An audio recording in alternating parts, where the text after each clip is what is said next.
नमस्कार, आप देख रहे हैं राष्ट्रप्रथम। मैं हूं जिगर। नजर करते हैं हेडलाइन पर। केंद्र सरकार ने पीएफआई पर 5 साल के लिए बैन किया, घोषित किया गैर कानूनी संस्था। लता मंगेशकर चौक के उद्घाटन समारोह होगा। समारोह में वर्चुअली जुड़ेंगे पीएम मोदी।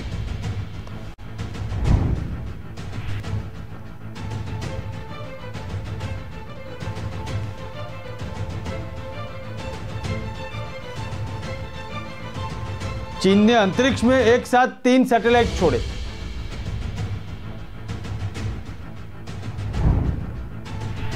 राजस्थान में जारी सियासी घमासान में लगातार नए ट्विस्ट और टर्न सामने आ रहे हैं।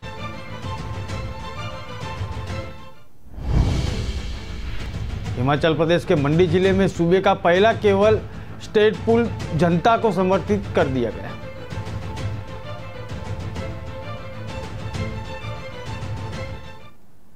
केंद्र सरकार ने popular front of India PFI के गैर कानूनी संस्था घोषित कर दिया है। सरकार ने पीएफआई पर अगले 5 सालों की अवधि के लिए बैन लगाया। केंद्र की ओर से लगाए गए इस प्रतिबंध में संस्था के सभी सहयोगी और तमाम मोर्चों को गैर कानूनी घोषित कर दिया गया है। पीएफआई के देश विरोधी गतिविधियों में शामिल होने की आशंकाओं के चलते पिछले कई दिनों से सरकारी एजेंसियों ने संस्था पर नकेल कसी हुई थी। ईडी और एनआईए ने देश भर में संस्था के तमाम ठिकानों पर छापे मारे, जिसको लेकर बड़े स्तर पर विरोधी भी देखने को मिल रहा।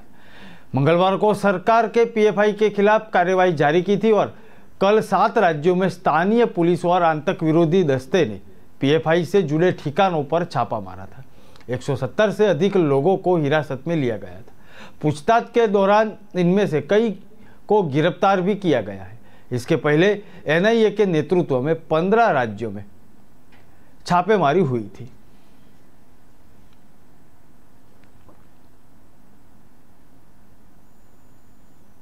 सूर्य समाग्नि लता मंगेशकर के नाम पर बने स्मृति चौक का लोकार्पण आज होगा।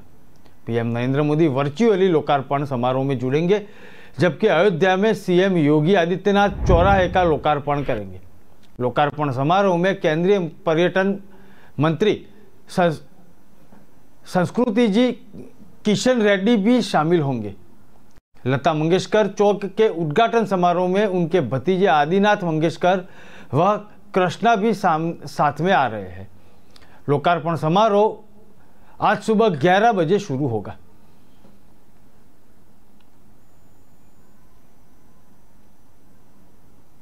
चीन में अंतरिक्ष में एक साथ 3 सैटेलाइट छोड़े हैं। चीन ने इन सैटेलाइट को लॉन्च मार्च 6 कैरियर लॉन्च से किया।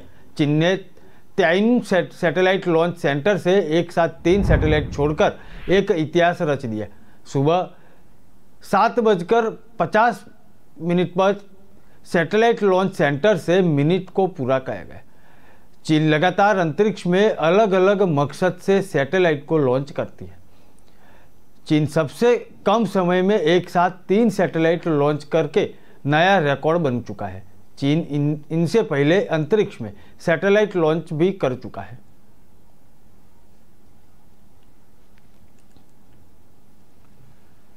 राजस्थान में जारी सियासी घमासान में लगातार नए ट्विस्ट सामने आ रहे हैं।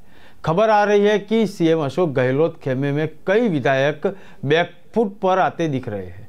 उन्होंने कहा कि वो आला कमाल के फैसले के साथ है। इसी बीच कांग्रेस विधायक दिव्या मदेरणा ने विपक्षी खेमे से अलग आवाज बुलंद की। उन्होंने कहा कि मैं मदेरणा के परिवार से हूँ और आला कमान के गुट से हूँ। सचिन पायलट खेमे की और दिव्या मदेरणा के होने की खबरों पर कांग्रेस विधायक ने कहा कि मैं खेमेबाजी की राजनीति नहीं करती। अभी 15वीं विधानसभा है और इसके शिलालेख पर दिग्गज नेता मदेरणा का नाम भी मौजूद है। मैं उस परिवार से हूँ। मेरे लिए कांग्रेस आलाकमान का फैसला हमेशा अहम रहेगा। शांति धारीवाल के अजय माकन पर लगाए आरोपों पर कांग्रेस विधायक ने उनके खिलाफ कार्रवाई की मांग की है। दिव्या मदेरणा ने कहा कि 1950 से लेकर 15वीं जो विधानसभा चल रही है उसमें मेरे परिवार को 15 टिकट मिले हैं। मेरे दादा भी विधानसभा के सदस्य थे और पथ पर पांव नहीं और विश्वास चलाते थे। उसी बात पर मैं भरोसा करती हूं कि आलाकमान के साथ जुड़े हर फैसले के साथ मैं हूं। खंडन करती हूं कि अपनी कृत्य को, जो कि सचिन पायलट से कहीं ज्यादा हीनियस है, सचिन पायलट का गतिरोध सिर्फ और सिर्फ मुख्यमंत्री से था, लेकिन जो काम धारीवाल जी ने किया है वो धत्ता उन्होंने आंख दिखाने का काम हाईकमान को किया है। उनके भाषण कह रहे हैं और उस चीज को छुपाने के लिए अब कह रहे हैं कि जो होगा मंजूर है सोनिया गांधी होगा, उसको छुपाना चाहते हैं। वो तो अब पब्लिक डोमेन में आ चुका है, इसलिए अजय माकन पे तोहमत लगा रहे हैं। कार्रवाई होनी चाहिए। पूरे मामले में मुख्यमंत्री अशोक गहलोत चुप हैं, उसको लेकर क्या कहेंगे आप? इस पे मैं कुछ नहीं कह सकती। मेरी मुलाकात सीएलपी वाले दिन उनसे हुई नहीं, वो वहीं थे, हम भी वहीं थे, पर मुझे लगता है वो इंटरवीन करेंगे, उनको बात करनी चाहिए क्योंकि उनके मंत्रिपरिषद के लोग हैं, एमएलए हैं, किस तरीके से डील करते हैं उसके ऊपर मैं कुछ नहीं कह सकती। में से चुनना पड़े तो किसी चुनेंगे आप? नहीं, मैं आलाकमान को चुनूंगा। बहुमत है अगर कुछ? बिल्कुल बहुमत है, बिल्कुल स्पष्ट बहुमत है। तो सचिन पायलट को अगर मुख्यमंत्री बनाया जाता है तो आप साथ देंगे उनका? मैं आलाकमान जिसको भी मुख्यमंत्री बनाएंगी मैं उसके साथ। आलाकमान ने तो सचिन पायलट के लिए भेजा था ऑब्जर्व। नहीं, बिल्कुल नहीं, ये गलत बात है। आपको बताया किसी ने ये बात? सचिन कल शांति धारीवाल ने गद्दार कहा है, उसको लेकर मैं कहती हूँ सबसे बड़े गद्दार अगर आज की तारीख में कोई है तो पार्लियामेंट अफेयर्स मिनिस्टर धारीवाल जी और महेश जोशी चीफ विप हैं। वो दोनों अधिकृत मीटिंग को क्यों बाइकआउट करके बैठे थे? और शांति धारीवाल जी जोर जोर से भाषण दे रहे हैं, हाथ पटक पटक के, हाईकमान कैसे नहीं मानेगा, ऐसे नहीं मानेगा। आप हाईकमान को आंख दिखा सकते हैं, इतने बड़े हो गए आप।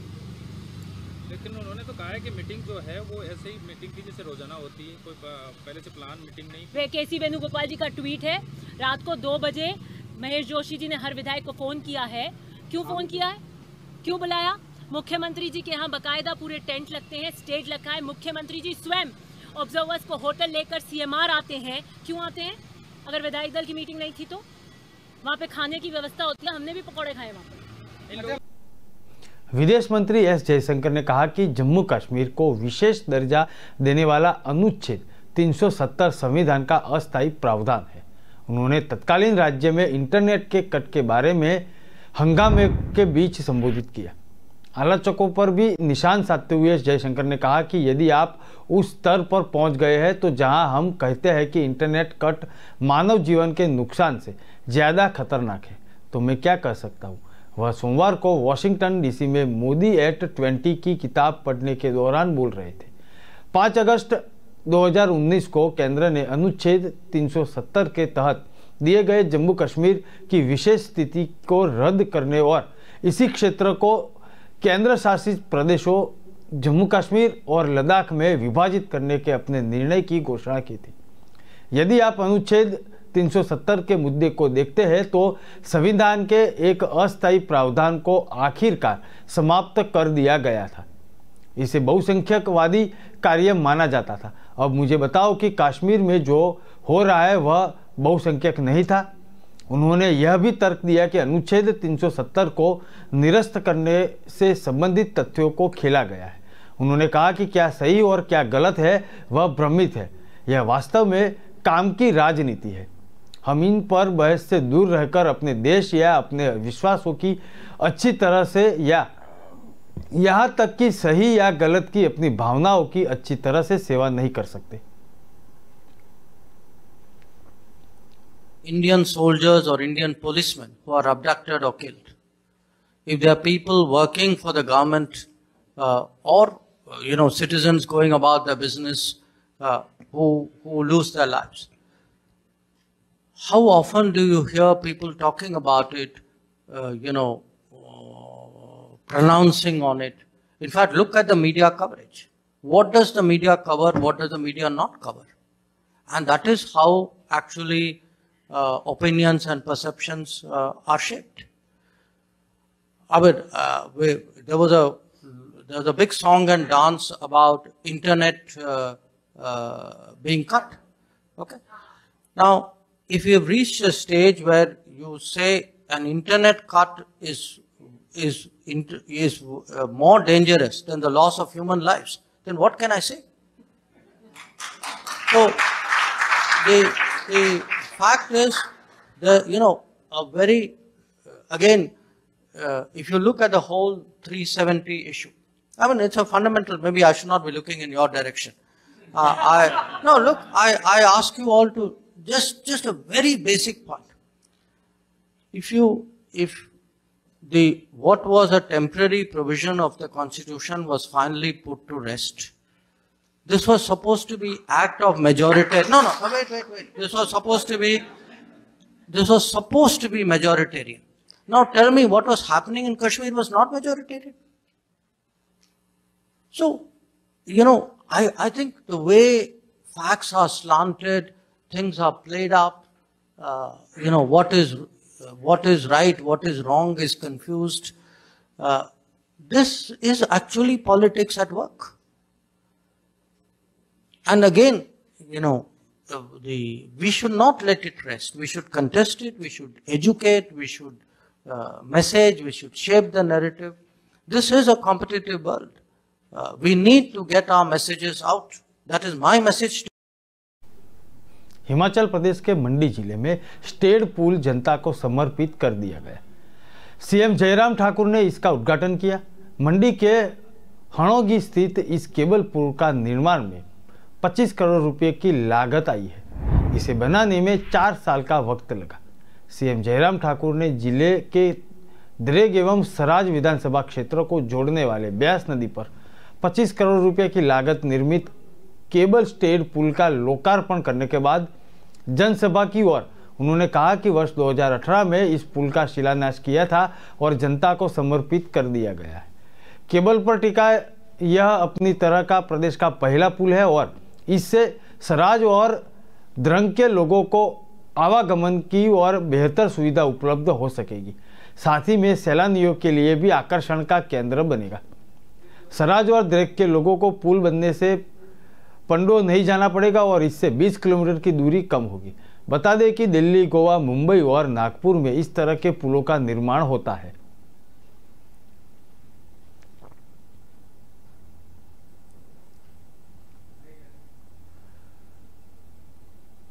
खबरें और भी है, ब्रेक के बाद फिर मिलते हैं।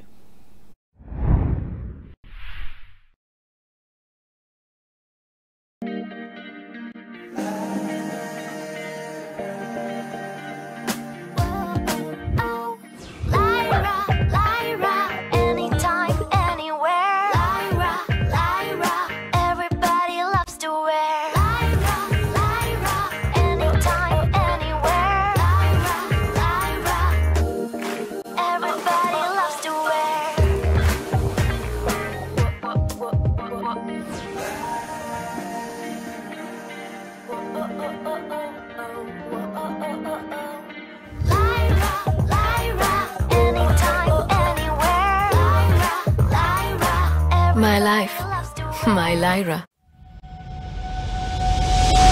लहरों से डरकर नौका पार नहीं होती, कोशिश करने वालों की कभी हार नहीं होती। नन्ही चींटी जब दाना लेकर चलती है, चढ़ती दीवारों पर 100 बार फिसलती है। मन का विश्वास रगों में साहस भरता है, चढ़कर गिरना, गिरकर चढ़ना न अखरता है। आखिर उसकी मेहनत बेकार नहीं होती, कोशिश करने वालों की कभी हार नहीं होती। डुबकी या सिंधु में गोताखोर लगाता, जा जाकर खाली हाथ लौट कर आता। मिलते नहीं सहज ही मोती गहरे पानी में, बढ़ता 2 गुना उत्साह इसी हैरानी में। मुट्ठी उसकी खाली हर बार नहीं होती, कोशिश करने वालों की कभी हार नहीं होती। असफलता एक चुनौती है, इसे स्वीकार करो। क्या कमी रह गई देखो और सुधार करो। जब तक न सफल हो नींद चैन को त्यागो तो, संघर्ष का मैदान छोड़कर मत भागो तो। कुछ किए बिना ही जय जयकार नहीं होती, कोशिश करने वालों की कभी हार नहीं होती। कुछ नया करो।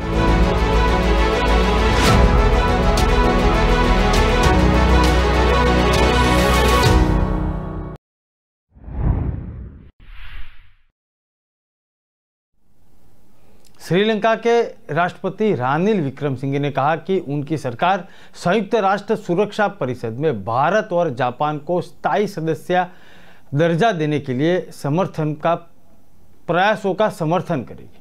राष्ट्रपति विक्रम सिंघे इस समय जापान के पूर्व प्रधानमंत्री शिंजो आबे के राजकीय अंतिम संस्कार में शामिल होने के लिए जापान में है। जापानी विदेश मंत्री हयाशी के साथ एक बैठक के दौरान राष्ट्रपति विक्रम सिंघे ने अंतर्राष्ट्रीय मंच पर जापान को दिए गए समर्थन की सराहना की और संयुक्त राष्ट्र सुरक्षा परिषद के स्थायी सदस्य बनने के लिए जापान और भारत दोनों के अभियान का समर्थन करने की अपनी सरकार की इच्छा व्यक्त की। राष्ट्रपति कार्यालय ने एक प्रेस विज्ञप्ति में कहा कि श्रीलंका चाहता है कि भारत और जापान को संयुक्त राष्ट्र में स्थायी सदस्यता मिले।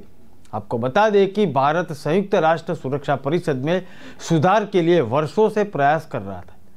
भारत इस कोशिश में सबसे आगे रहा है कि भारत ने हमेशा से कहा है कि संयुक्त राष्ट्र का स्थायी सदस्य बनने का हकदार भारत है और संयुक्त राष्ट्र का मौजूदा ढांचा 21वीं सदी की भू राजनीतिक वास्तविकताओं का प्रतिनिधित्व नहीं करता है।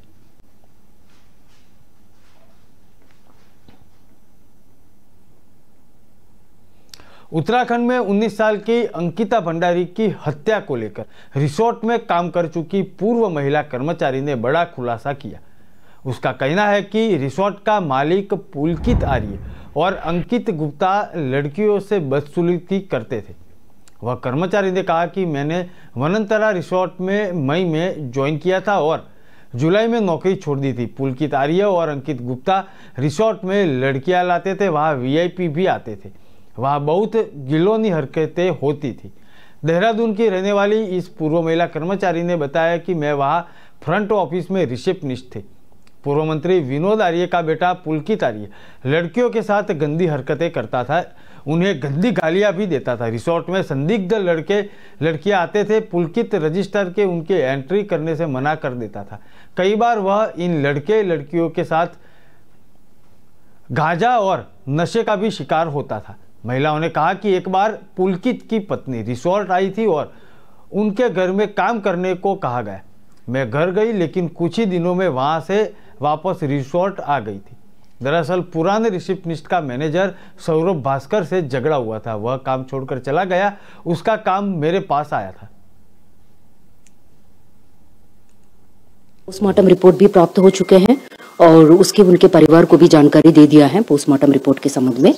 और कितना भी वो पहले कुछ महिलाओं वहां पर रिसोर्ट में काम करना, इसे हमारा जानकारी हुआ है, उनके संबंध में भी अभी जानकारी ले लिया है। उनका स्टेटमेंट भी जल्दी से जल्दी रिकॉर्ड किया जाएगा। और पीसीआर के लिए हमने अभी अप्लाई कर रहे हैं। सो पीसीआर मैंने ज्वाइनिंग की थी वहाँ पे मई में और मैंने जुलाई में जॉब छोड़ी है। वहाँ पे लड़कियां आती थी और लड़कियों के साथ बदतमीजी करता था। उन्होंने मुझे भी गालियां दी हैं, मुझसे ही बहुत अब्यूज लैंग्वेज यूज की है उन्होंने। अंकित गुप्ता ने, पुलकित आर्या ने और क्या बोलते हैं, ये तीनों ही गुनहगार हैं। रायपुर में मुख्यमंत्री भूपेश बघेल ने कहा कि कल जब अग्रसेन जयंती के कार्यक्रम में था तो वहाँ मंच के माध्यम से कहा गया था, मुझे भी जानकारी मिली थी कि जिन लोगों को आईटीईडी और डीआरआई के लोग बुला रहे हैं उन्हें धमकी मिल रही है और काम करने पर कर रहे हैं। दूसरे प्रकार की बातें में भी सुनाई दे रही है। ये उचित नहीं है। सेंट्रल एजेंसी आए, उनका स्वागत है। उन्हें बनाया ही इसलिए गया है कि कहीं गलत हो रहा हो तो उस पर कार्रवाई करें। लेकिन इसका मतलब यह नहीं है कि जो अधिकारी आए वह यहाँ के लोगों को धाक धमकाए। वे व्यापार कर रहे हैं, उद्योग चला रहे हैं और अपराध नहीं कर रहे। उनसे अपराधियों जैसा व्यवहार करना बिल्कुल गलत बात है। अगर छत्तीसगढ़ सरकार को शिकायत मिली है तो निश्चित रूप से उनके खिलाफ कार्यवाही की जाएगी। मुख्यमंत्री ने कहा, सेंट्रल एजेंसियां अपने उद्देश्यों के से भटक चुकी है। उनके अफसरों ने भारत के संविधान की जो शपथ ली है उसका पालन तो वो कर रहे हैं ही नहीं। हमने यहाँ कहा कि चिट फंड कंपनियों ने 6-6.5 हज़ार करोड़ रुपया लूटे हैं, कहीं नहीं उनमें मनी लॉन्ड्रिंग हुआ है, उसमें क्यों नहीं कर सकते कार्यवाही? यहाँ तो लोगों का पैसा भी गया है, आप उसमें कार्यवाही नहीं करोगे।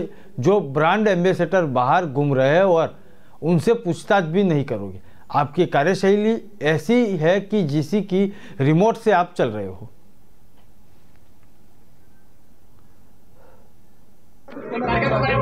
आज पूरे देश में नवरात्रि पार नवरात्रि का धूम आज छत्तीसगढ़ में अनेक जगह जो ज्वारा भी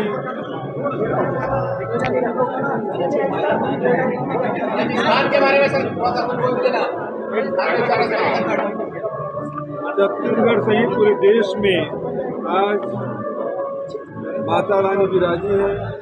गांव-गांव में सेवा और शीतला माता में दो जवारा और बहुत सारे लोग उपवास भी रखते हैं और माता की आराधना करते हैं। आज मैं भी डोंगरगढ़ गया था, वहाँ माता रानी के दर्शन, कमलेश्वरी के दर्शन करके आया हूँ और यहाँ भी सती चौरा में दुर्ग में भी गया था।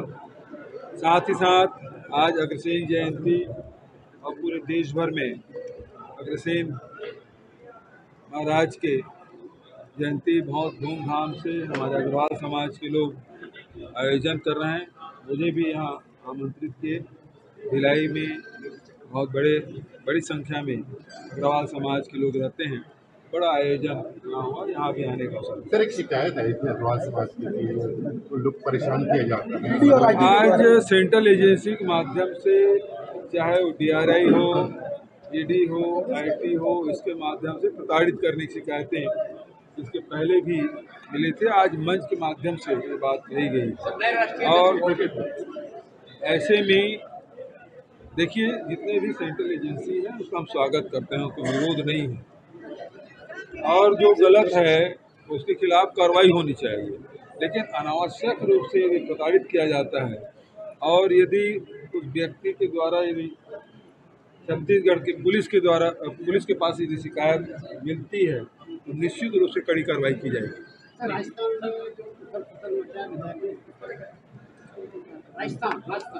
राजस्थान के मामले तो मुझे जानकारी में ही नहीं। जो मीडिया के माध्यम से जितना आपको पता है उतना मुझे पता है, लेकिन मुझे विश्वास है कि बहुत जल्दी उस समस्या का जो अवरोध आया है, गतिरोध हुआ है, वो दूर कर लिया जाएगा। राष्ट्रीय अध्यक्ष दौड़ चल रही है, उसके किसको आप उपयुक्त देख रहे हैं? कोलकाता के नेबूतला स्थित संतोष मिश्र स्क्वायर समिति के इस बार आज़ादी के अमृत महोत्सव थीम पर दिल्ली का लाल किला बनाया। समिति के महासचिव संजय घोष बताते हैं कि इस साल समिति से पूरा देश आज़ादी का जब अमृत महोत्सव मना रहा है, तब इससे भी थीम को अपनाया गया है। ये किला 75 फीट ऊंचा, 120 फीट चौड़ा है। 4 माह में तैयार इस किले में 3D लाइटिंग और लेजर शो भी शामिल है। साल्ट लेक के पास बने पंडाल में आदिवासी जनजीवन को दिखाया गया है। समिति के सचिव ने बताया कि दुर्गा पंडाल में आदिवासियों का गांव बनाया गया है। यह वैसे जीवन जीते हैं, यह भी दिखाया गया है। 6 महीने में इस गांव रूपी पंडाल को बनाने में 200 लोगों की टीम लगी हुई थी।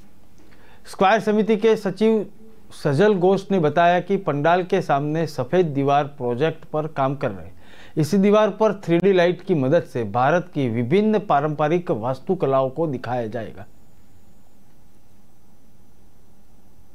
माँ तुझे सलाम, यह है हम लोगों का थीम, जो है माँ मीन्स दुर्गा माँ और दूसरी तरफ माँ मीन्स देश मातृका हम लोग बोलते हैं, भारत माता। सो ये दोनों के 75 ईयर्स हो रहा है इंडियन इंडिपेंडेंस का, तो आज़ादी का, तो आज़ादी का जो महोत्सव चल रहा है 75 ईयर्स का कॉइन, कॉमेमोरेटिव जो कॉइन है ना, उसके साथ 1947 से आज तक जो कुछ कॉमेमोरेटिव कॉइन्स आया है, इंडियन कॉइन पार्क यहाँ पर बना हुआ है। पीपल डेफिनेटली यहाँ पर आने के बाद ये सब देखेगा जो इंडिपेंडेंस में शहीद हुआ है, उनका भी जैसा रेप्लिका रहेगा कॉइन्स में, कॉमेमोरेटिव कॉइन्स में। कितना टाइम लगा इसको बनाने में? 2 मंथ्स तो लग गई ही है। बजट ऐसा है कि बजट ऐसा हम लोग नहीं सोच पाते हैं, स्टिल 30 लाख to 35 लाख हो ही जाएगा। खबरें और भी है, ब्रेक के बाद फिर मिलते हैं।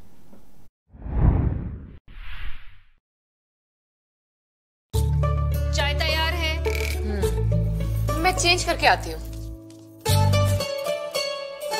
मैं चेंज करके आती हूँ। मैं चेंज करके आती हूँ। लायरा का नया कलेक्शन बहाने कम पड़ जाएंगे, पर स्टाइल्स नहीं।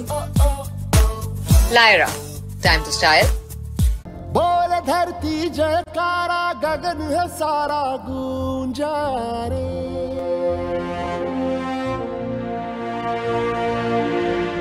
जग में लहराया न्यारा ध्वज है हमारा ऊंचा रे।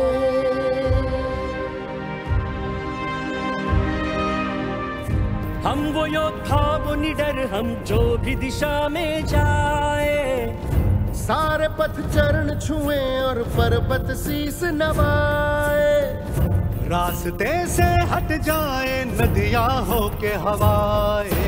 हम है जियाले जीतने को, हम रण में उतरते हैं। हम सूरज है अंत, हम ही रातों का करते हैं। जो रक्त है तन में बहता, वो हमसे है ये कहता। सम्मान के बदले जान भी दे तो नहीं है घाटा रे। युग युग की जंजीरों को हमने ही काटा है। बोल उठा ये जग सारा, जय हो युग की जंजीरों को हमने ही काटा है।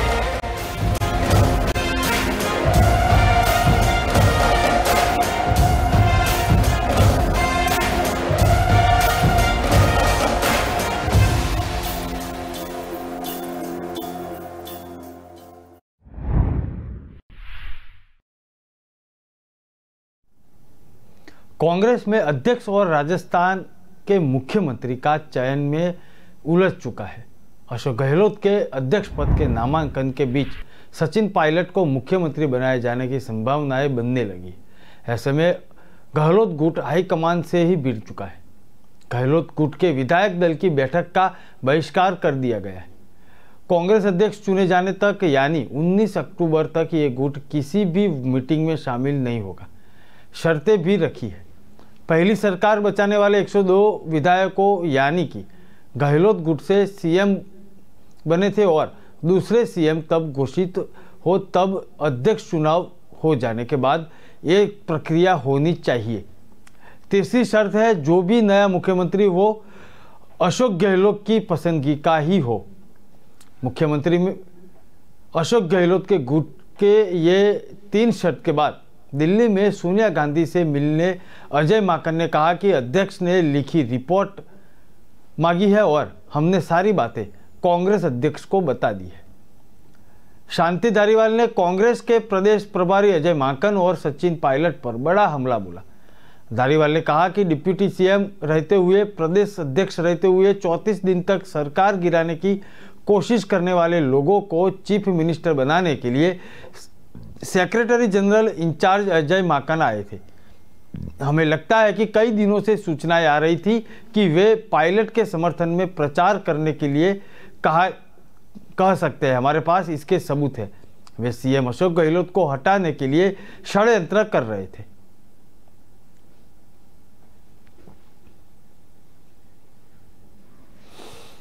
भाजपा नेता व टिकटॉक स्टार सोनाली फोगाट के मर्डर मामले में 2 दिन पहले सुईत सर्वजातीय खाप महापंचायत के उठे सवालों के बाद कुलदीप बिश्नोई उनके ससुराल पहुंचे थे। यहां संत नगर में उन्होंने सोनाली के देवर के साथ भी मुलाकात की। इस दौरान कुलदीप बिश्नोई 10 मिनट तक फोगट परिवार के सदस्यों के बीच रहे थे। उन्होंने साफ कहा कि उनके ऊपर लगे आरोपों को राजनीति से प्रेरित है। आदमपुर उपचुनाव के बाद आरोप लगाने वाले नजर भी नहीं आते।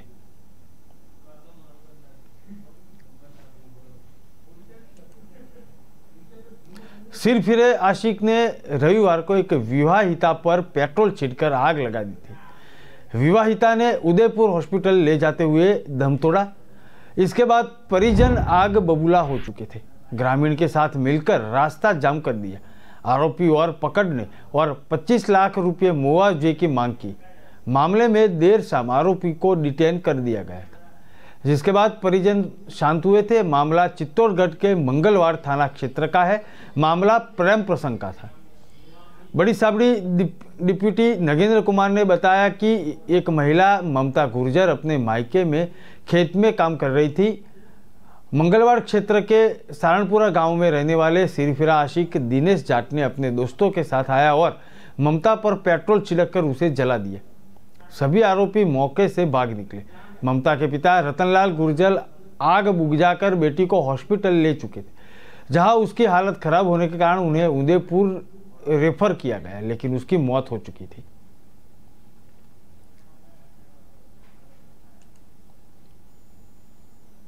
मेयर चंद्रमोहन गुप्ता और डिप्टी मेयर पूर्णिमा शर्मा ने अपने पदों से इस्तीफा दे दिया। नियमों के तहत डिप्टी मेयर पूर्णिमा शर्मा ने मेयर को इस्तीफा सौंपा। उसके बाद दोपहर 3 बजे मेयर चंद्रमोहन गुप्ता ने नगर निगम आयुक्त राहुल यादव को अपना इस्तीफा सौंप दिया। नगर निगम आयुक्त ने निगम एक्ट की धारा 36-29 के तहत सरकार को इस्तीफे को स्वीकृति के लिए भेज दिया गया है। भाजपा ने मेयर और डिप्टी मेयर के चयन के लिए पार्षदों के साथ शनिवार और रविवार को बैठक भी बुलाई है। इसमें पार्षदों को सुझाव किया गया है कि मेयर किसे बनाया जाए। अब सुझाव के आधार पर मेयर और डिप्टी मेयर पद चयन होगा। मेयर की सूची में बलदेव सिंह भलोरिया तो डिप्टी मेयर पद के लिए प्रमोद कपाही का नाम सामने आ रहा है। पार्टी की घोषणा के बाद नाम सार्वजनिक होंगे। हालांकि सोमवार को उम्मीद थी कि पार्टी नाम घोषित कर देगी। देर शाम तक नाम घोषित नहीं हुआ था। हम डिप्टी मेयर और मेयर दोनों हम यहाँ कॉन्स्टिट्यूशनल पोस्टें थी। संगठन की तरफ से हमें आदेश हुआ था कि आप दोनों को संगठन काम आप करना है, आप दोनों ने रिजाइन देना है। और इसका जो सिस्टम होता है हमारे एक्ट के मुताबिक, अगर एक व्यक्ति कोई रिजाइन करे, मेयर या डिप्टी मेयर, उसका अगर मेयर करे तो उसको डिप्टी मेयर को करना होता है। अगर एक आदमी करे उसके बाद, तो अगर दोनों कर रहे हैं या डिप्टी मेयर को करना होता है अगर एक को, तो इसमें यह सिस्टम होता है कि पहले डिप्टी मेयर ने मेयर को अपना इस्तीफा देना होता है। वो डिप्टी मेयर आई थी, अभी रिजाइन दे दिया और मैंने अपना जो रिजाइन है साइन करके मैंने भी कमिश्नर साहब को दे दिया। हम दोनों ने अपना दे दिया। आगे का जो एक्ट बोलेगा, जो सिस्टम होगा, वो कमिश्नर साहब जो हमारा लोकल बॉडी का सिस्टम होगा उसके ऊपर एक्शन होगा। सुप्रीम कोर्ट के कॉलेजियम ने बॉम्बे हाई कोर्ट के चीफ जस्टिस दीपक कर दत्ता को शीर्ष अदालत में न्यायाधीश नियुक्त करने की सिफारिश की है।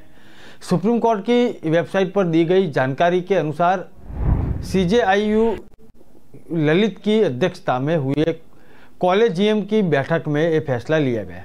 सुप्रीम कोर्ट कॉलेजियम के बयान में कहा गया कि 26 सितंबर 2022 को हुए बैठक में बॉम्बे हाई कोर्ट के मुख्य न्यायाधीश दीपांकर दत्ता को सर्वोच्च न्यायालय के न्यायाधीश के रूप में पदोन्नत करने की सिफारिश की गई है।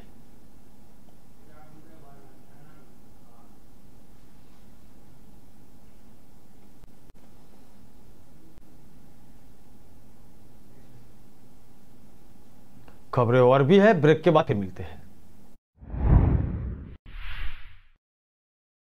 दिल का परिंदा उड़ चला, अंदाज अपना मन चला, खुद की तो सुन ले, जी भर के जी ले, रुकना ना तू अब ठहर।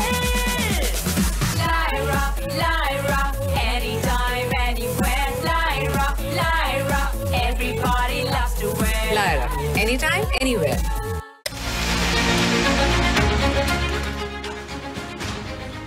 खबरों की दुनिया से 24 घंटे 7 दिन हम रखते हैं आपको अपडेट।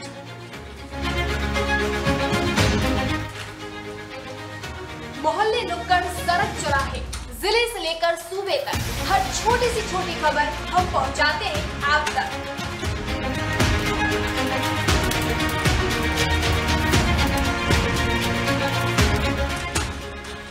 हर छोटी से छोटी खबर पर रखते हैं पैनी नजर।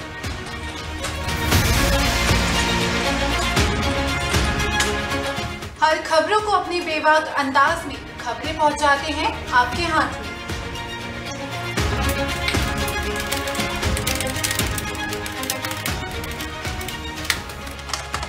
खबरों को तलाशने और तराशने के बाद सीधे आप तक पहुंचाते हैं न्यूज़ रूम से।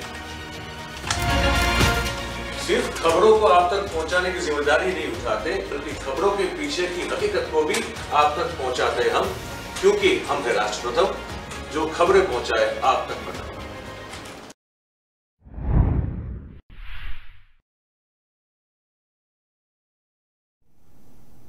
राष्ट्रपति द्रौपदी मुर्मू ने हरियाणा के उस कानून को अपनी सहमति दे दी जिसके तहत हर बार विवाह को शून्य से प्रारंभ माना जाएगा, यानी कि इसका कोई कानूनी आधार नहीं होगा।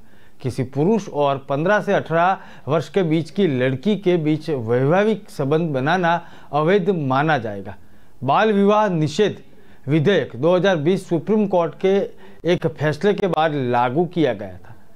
शीर्ष अदालत ने फैसला दिया था कि यौन अपराधों से बच्चों का संरक्षण अधिनियम 2012 एक विशेष कानून होने के नाते भारतीय दंड संहिता और 15 से 18 वर्ष की आयु की नाबालिग पत्नी के साथ यौन संबंध पर लागू होता है। सुप्रीम कोर्ट ने कहा था कि सभी राज्य विधायिकाओं के लिए बुद्धिमानी होगी, लेकिन बाल विवाह को शून्य बनाने के लिए कर्नाटक द्वारा अपनाए गए मॉडल को अपनाया और यह सुनिश्चित करे कि एक नाबालिग लड़की और उसके पति के बीच यौन संबंध पॉक्सो अधिनियम के तहत एक दंडनीय अपराध है।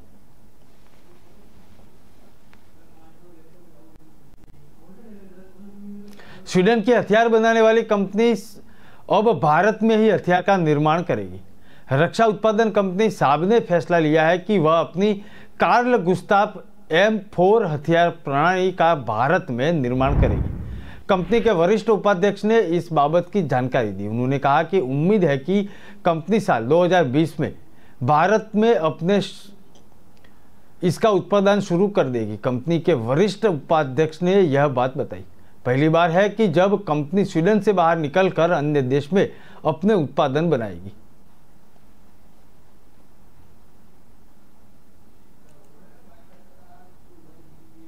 सुप्रीम कोर्ट में शिवसेना के चुनाव चिन्ह पर सुनवाई हुई। महाराष्ट्र के पूर्व मुख्यमंत्री उद्धव ठाकरे ने शिवसेना गुट के मामले में चुनाव आयोग को कार्रवाई करने पर रोकने की मांग की थी। सुप्रीम कोर्ट ने इस मौके पर फैसला मुख्यमंत्री एकनाथ शिंदे के पक्ष में सुनाया और चुनाव आयोग की कार्रवाई पर रोक लगाने से इनकार कर लिया। अब चुनाव आयोग शिवसेना के चुनाव चिन्ह पर अपनी कार्यवाही आगे बढ़ा देता है। कोर्ट ने संविधान पीठ के मामले में पिछली बार सुनवाई 7 सितंबर को की थी। दरअसल सरकार बनाने के बाद एकनाथ शिंदे ने शिवसेना पर अपना दावा किया था। उन्होंने चुनाव आयोग से मांग की थी कि उनके गुट को असली शिवसेना के रूप में मान्यता दी जाए और पार्टी का चुनाव चिन्ह तीर व धनुष आवंटित किया जाए। शिवसेना गुट ने आयोग से गुहार लगाई थी कि उसके पास पार्टी के अधिकतर सांसदों व विधायकों का समर्थन है, इसलिए पार्टी का चुनाव चिन्ह धनुष व तीर उसको मिलना चाहिए। उसके खिलाफ उद्धव गुट ने सुप्रीम कोर्ट में अपील दायर की थी।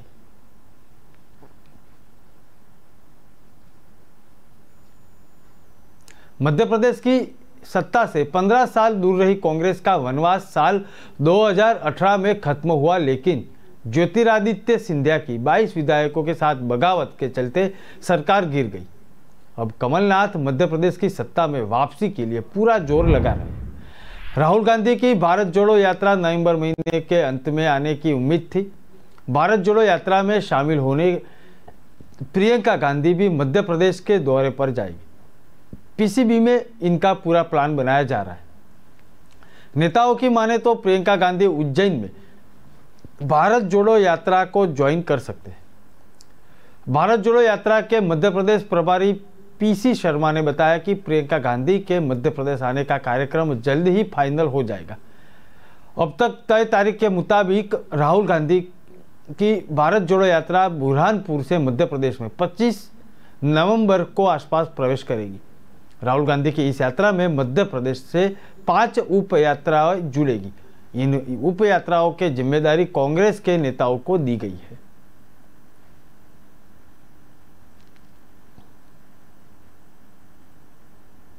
नीतीश सरकार इन दिनों रोजगार देने पर फोकस कर रही है। नीतीश सरकार धीरे धीरे अपने 20 लाख रोजगार देने के वादे पूरे करने के लिए आगे बढ़ रहे हैं। नीतीश कुमार कैबिनेट ने विशेष सर्वेक्षण और बंदोबस्त कार्यक्रम में 7,590 पदों की मंजूरी दी। नर्सिंग छात्राओं को 1,500 रुपये स्टाइपेंड दिया जाएगा। वहीं नीतीश कैबिनेट ने एमएलए एमएलसी के लिए फ्री बिजली यूनिट का दायरा बढ़ा दिया। नीतीश कुमार की अध्यक्षता में कैबिनेट की बैठक की गई। इसमें 16 एजेंडों पर मुहर लगाई गई। यदि पिछले वर्ग की कैबिनेट की तरफ से लगभग 16,000 वैक्सीन को स्वीकृति दी गई है। नीतीश कैबिनेट ने अपने फैसले में बंदोबस्त कार्यक्रम के जुड़े विशेष सर्वेक्षण अमीन को लेकर किया है और उसे फैसले में बंदोबस्त कार्यक्रम में स्वीकृत नए पदों में 6,300 से ज्यादा पद सर्वेक्षण अमीन के लिए निकाले गए हैं। इसके अलावा 518 पद विशेष सर्वेक्षण और विशेष सहायक बंदोबस्त पदाधिकारियों के लिए 260 पद और विशेष सर्वेक्षण लिपिक के लिए 518 पद सृजित कर किए गए हैं। वहीं नीतीश कैबिनेट ने अपने MLA MLC की सुविधा बढ़ाई है।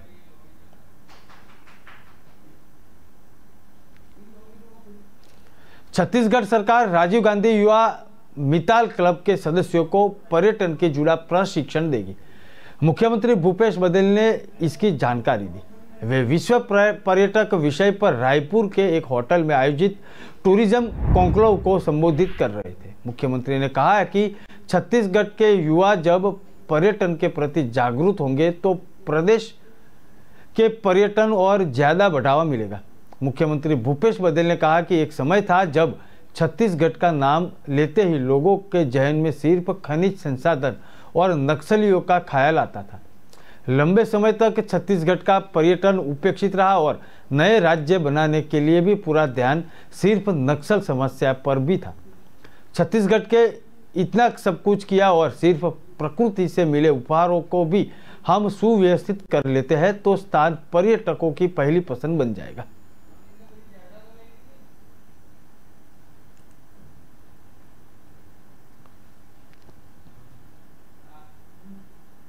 विस्तार से खबरें पढ़ने के लिए आप हमारे वेबसाइट का भी प्रयोग कर सकते हैं। हमारे वेब का पता है www.kalamkartavya.com। हमारी कलम ही हमारा कर्तव्य है। देश दुनिया की खबरों को आप राष्ट्र प्रथम के साथ देखते रहिए। नमस्कार।